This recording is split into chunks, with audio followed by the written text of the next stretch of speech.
The sun blazed mercilessly over the sprawling construction site of the Great Pyramid of Khufu around 2560 BCE. Thousands of workers heaved massive limestone blocks into place, their bodies glistening with sweat as they labored under the watchful eyes of overseers. These men were not slaves, contrary to popular misconception, but paid laborious farmers working during the Nile's annual flood season when agricultural work was impossible. Yet their lives were scarcely enviable. One worker, his back bent from years of toil, collapsed as a stone weighing over 2 tons was being positioned. The overseer barely glanced at him. In ancient Egypt, human life, particularly that of commoners, held limited value against the eternal glory of the god-king Pharaoh. You would not have survived a single day under the rule of a pharaoh, not because you lack strength or intelligence, but because you exist in a modern world that has fundamentally altered our understanding of human rights, personal autonomy, and justice. The ancient Egyptian civilization that flourished for over 3 millennia along the Nile River operated under principles so foreign to our contemporary sensibilities that even the most basic aspects of daily existence would prove unbearable. Consider the legal system of ancient Egypt during the Old Kingdom, 2686 to 2181 BCE. Justice was not blind but acutely aware of social standing.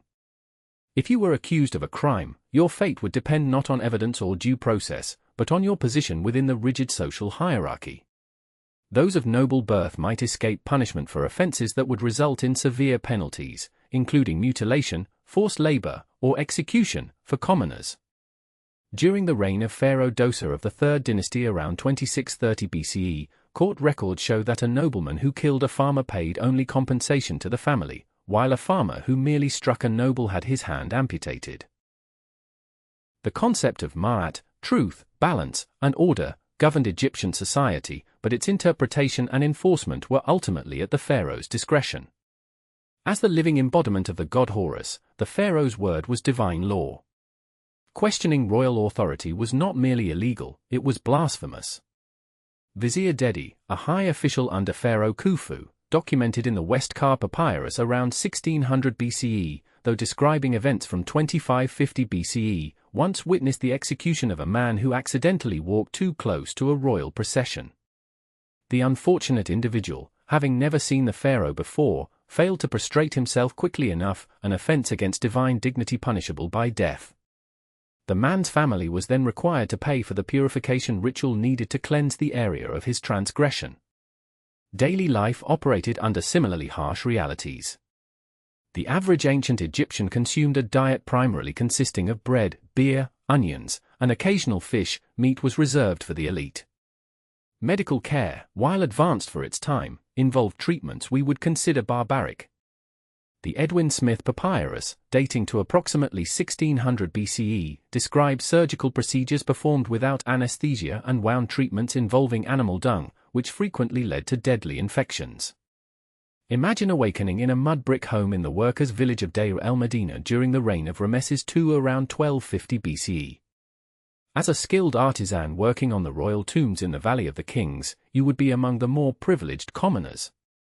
Yet your life expectancy would barely reach 35 years. Examination of skeletal remains from this period shows that most workers suffered from arthritis, spinal deformities, and parasitic infections by their late 20s. Their teeth were worn down by grit in their bread, and many died from respiratory diseases caused by inhaling stone dust. Even the educated elite faced perilous circumstances. The Egyptian bureaucracy operated on the precarious principle of absolute loyalty. Scribes documented the case of eternal obedience, a royal treasurer during the 5th dynasty around 2400 BCE, who achieved significant wealth and power through decades of service. When grain shortages occurred following a poor Nile flood, Pharaoh Neferikare held him personally responsible. Despite his previous faithful service, eternal obedience was stripped of his possessions and sentenced to hard labor in the turquoise mines of Sinai, where he died within months. The religious practices that dominated Egyptian society would prove equally challenging for modern sensibilities. The gods required constant appeasement through elaborate rituals. The cult of Amun-Ra consumed approximately 65% of all agricultural produce during the New Kingdom period, 1550 to 1070 BCE, according to temple records. Failure to participate in religious observances marked one as dangerous and potentially subversive. Women in ancient Egypt enjoyed relatively better status compared to other ancient civilizations, but their lives remained severely constrained by modern standards. Elite women like Emmeline Oakhart might serve as priestesses or manage estates, but most were defined by their relationship to men and their reproductive capacity. Medical papyri from the period describe treatments for women including fumigating the vagina with burning herbs to promote fertility and applying crocodile dung as contraception. Marriage was not a matter of personal choice but familial arrangement, with girls often wed by age 14. The correspondence of Viceroy Dosa, recovered from administrative archives dating to 1250 BCE, mentions his daughter's marriage at 12 to a man 4 times her age, an arrangement sealed to secure political alliance with a provincial governor. Such practices were not considered exploitative but practical measures to ensure family security and continuation. The concept of privacy as we understand it did not exist in ancient Egypt. Homes were small and crowded, with extended families sharing limited space. Bodily functions were attended to publicly in many cases. The workman's village at Deir el-Medina featured communal toilet areas, and excavations reveal household waste disposed of directly outside dwelling entrances. Personal space was a luxury unknown to all but the most elite members of society. Disease ran rampant through the densely populated Nile Valley. Examination of mummies reveals widespread parasitic infections, tuberculosis, polio, and malaria. The Ebers Papyrus, compiled around 1550 BCE, contains over 700 magical and medicinal remedies for various ailments, many involving components such as lizard blood, fly excrement, and incantations to drive away demons believed to cause illness. Victor Dalton, a physician to the royal court during the reign of Amenhotep III around 1350 BCE, documented in his medical scrolls treatments including drilling holes in patient skulls to release evil spirits and applying electric catfish to numb pain. While these represented the height of medical knowledge at the time, infection and death frequently resulted from such interventions. The burden of taxation would crush modern expectations of economic autonomy. During the annual accounting, royal officials collected approximately 20% of all agricultural produce. Failed payments resulted in corporal punishment or forced labor. During one particularly harsh drought around 1070 BCE, near the end of the New Kingdom, records from the reign of Ramesses XI indicate that entire villages were enslaved for inability to meet tax obligations. Labor obligations to the state constituted another burden. Under the corvée system, all households were required to provide workers for royal projects or pay substantial sums for exemption. The massive building projects of the pharaohs, pyramids, temples, palaces, consumed immense human resources. The Great Pyramid of Khufu alone required approximately 20,000 workers laboring for 20 years. Even those of relatively high status lived with constant anxiety. Court officials documented in their tomb biographies the precarious nature of royal favor. Amenhotep, son of Hapu, a senior scribe under Amenhotep III around 1350 BCE, wrote of witnessing colleagues executed for minor mistakes in ceremonial procedure or for failing to show sufficient enthusiasm for the pharaoh's initiatives. Consider the case of Vizier Datu from the 6th dynasty around 2300 BCE. As the second most powerful man in Egypt, he enjoyed unimaginable luxury by contemporary standards. Yet when he failed to predict a poor harvest, Pharaoh Pepi had him publicly humiliated, his property confiscated, and his name removed from all records, a spiritual death sentence in a culture where remembrance ensured immortality. The psychological burden of living in a society where the ruler was considered divine cannot be overstated. Every aspect of Egyptian civilization reinforced the pharaoh's godhood. Massive temples, colossal statues, and pervasive imagery hammered home the message that the ruler was fundamentally different from, and superior to, ordinary humans. Public appearances by the pharaoh were carefully choreographed religious experiences, with commoners required to prostrate themselves and avoid looking directly at the royal person. During the reign of Akhenaten, 1353 to 1336 BCE, this divine authority reached new heights. When this pharaoh dramatically changed Egypt's religion to worship a single god, the Aten, sun disk, centuries of traditional worship were overturned by royal decree. Temples were closed, priests dismissed, and citizens compelled to adopt entirely new religious practices overnight. Archaeological evidence from Amarna, Akhenaten's new capital, shows how completely the population was forced to comply with the pharaoh's religious vision, regardless of personal belief. Justice in ancient Egypt was swift and often brutal. The court system, while formalized, operated on principles that would horrify modern jurists. Suspects could be beaten to extract confessions. Ordeals, including forcing the accused to retrieve objects from boiling water, served as methods of determining guilt.